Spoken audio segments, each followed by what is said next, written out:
नमस्कार दोस्तों आप लोग ने हमेशा तो सुना ही होगा। तो चाइना ने हमेशा लद्दाख हो या अरुणाचल प्रदेश का बॉर्डर हो तो हमेशा वो घुसपैठ करती रहती है। जैसा लगता है कि वहाँ पर कुछ खजाना है या कुछ उनके लिए बहुत इम्पोर्टेंट है। चाइना आर्मी हमेशा डोकलाम हो या लद्दाख हो या अरुणाचल प्रदेश हो, हमेशा कभी ना कभी वो झील के द्वारा दे के भी घुसते हैं, पहाड़ी इलाकों से भी घुसते हैं। तो क्या है दोस्तों, क्यों हमेशा चाइना घुसने के लिए कोशिश करता है? तो चलिए आज जानते हैं इसके बारे में।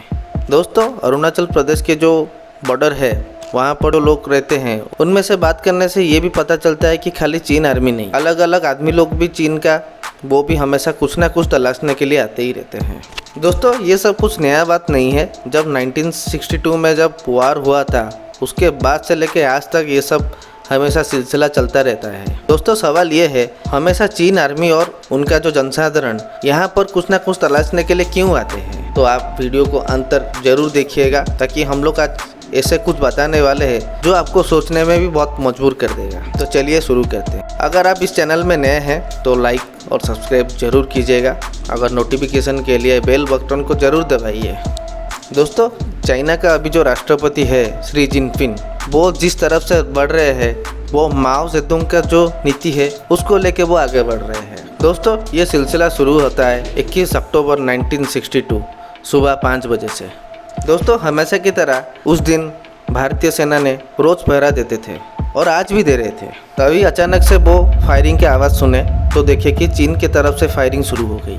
चीन ने लद्दाख और नेपाल को अगले तरफ एरिया को फायरिंग शुरू कर दिया और उस टाइम भारतीय सेना ने कोई भी युद्ध को फेस करने के लिए वो रेडी नहीं था, क्योंकि इन लोग के पास कुछ गोला बारूद नहीं था। जैसे युद्ध करने के लिए जो रहता है, भारतीय सेना पीछे हटती गई और भारतीय सेना को भारी नुकसान भी उठाना पड़ा।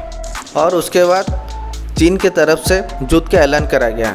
युद्ध का ऐलान क्या, युद्ध तो वो पहले से ही छेड़ चुके थे, खाली वो डिक्लेयर किए कि हम अभी वार कर रहे हैं। और उस टाइम चीन ने ऑलरेडी अरुणाचल प्रदेश का बहुत सारा जगह को क्रॉस कर चुकी थी।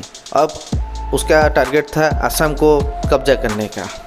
और ये जो 21 अक्टूबर को हुआ और अगले दिन 22 अक्टूबर को ही वो युद्ध का ऐलान किए, लेकिन वो पहले से शुरू ही कर चुके थे। ये सब देखते ही सब हैरान रह गए, दंग रह गए। और उस time prime minister Jawaharlal Nehru भी थे, उनको भी ये सब के बारे में कुछ भनक ही नहीं। और उसके बाद अरुणाचल प्रदेश में जो कब्जे में था चीन में, तो वो खाली करके चले गए। और लद्दाख में भी कुछ जो जगह जो कब्जे किए थे उसको भी खाली कर चाइना आर्मी चले गए। और उसके बाद यूनाइटेड नेशन में हो या कोई भी समिट में हो, चाइना की तरफ बहुत सारा क्वेश्चन आने लगा। तो अगर भारत को तुम नीचा दिखाने के लिए अगर ये सब कर रहे थे, अगर नेहरू जी के नीति में कुछ गलत लगा, तो ये सब करके कब्जा करके फिर से वापस क्यों लौट गए? ये भी कुछ हैरान करने वाला बात भी था। आखिर चाइना ने कुछ अंदर के अंदर कुछ प्लान कर रहा है क्या? ये भी डर था भारत को। दोस्तों, क्या आपको पता है ये सब क्यों किया गया? उसका जवाब ये है, सांग्रीला घाटी। इसके लिए चीन ने ये युद्ध छेड़ा था और जिसके तलाश में चीन ने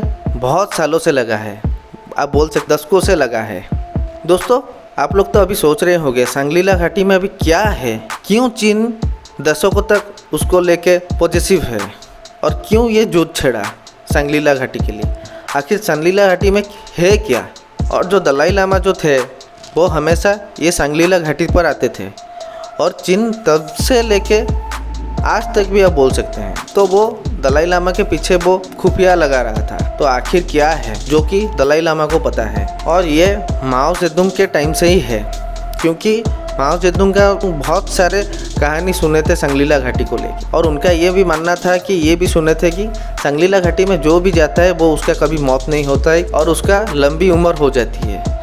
आखिरकार कौन नहीं चाहेगा कि अपना उम्र बढ़ाए? कौन नहीं चाहेगा कि मैं ज़्यादा दिन बचूं? और कोई भी चाहता है तो मैं कभी ना मरूं। ये हर इंसान का चाहत होता है। बस इतने ही बात माओ सेतुंग का चाहत बढ़ा दिया सांग्रीला घाटी को ले। उनका भी इच्छा था कि वहाँ पर जाके मैं एक्सप्लोर करके मैं भी अपना उम्र बढ़ा सकूं और कभी ना भी मरूं। और ये चाहत डे बाय डे वो जिद्दी में बदल गया और उसको लेके वो तिब्बत पर भी हमला किए थे। वहाँ पर ढूंढे कि सांग्रीला घाटी कहाँ है और वहाँ पर वो सांग्रीला घाटी नहीं पाए। उसके बाद वो सोचे कि भारत में ही सांग्रीला घाटी ही है, तो उसको लेके वो युद्ध करने का प्लान किया। और आज भी चीन लद्दाख से लेके अरुणाचल प्रदेश और सिक्किम को अपना जो बॉर्डर में अपना जगह को वो हमेशा जताता है। और आप लोग क्या मेरे भी मन में हो या सबके मन में ये सवाल आता है कि आखिर संगलीला घाटी है कहाँ। तो ये जगह हिमालय के एक ऐसे जगह पे है जहाँ पर कोई भी जा नहीं सकता। और लोगों का क्या सबका मानना ये है संगलीला घाटी वक्त रुक जाता है और वहाँ पर कोई किसी का भी मौत नहीं होता है। और ये जो घाटी का जो रहस्य है वो भी बरमुडा ट्रायंगल जैसा ही है। और आज का टेक्नोलॉजी इतना बन गया है कि अंतरिक्ष से लेके हम सबका डाटा ले सकते हैं, लेकिन आखिरकार वो संगलीला घाटी वो सैटेलाइट भी और उसका रडार भी फेल मार जाता है। यहाँ तक कि सैटेलाइट की जो कैमरे में भी वो कैप्चर भी नहीं होता है।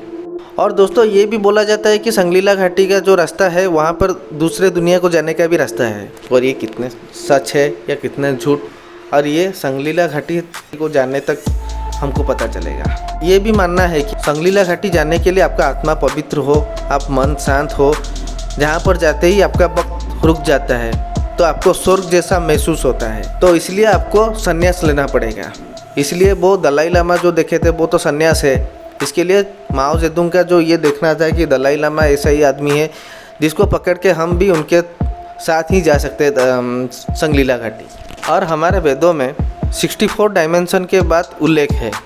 और ये एक डायमेंशन ऐसा ही जगह है संगलीला घाटी जहाँ पर वो स्पिरिचुअल दुनिया का ही वो डायमेंशन माना जाता है।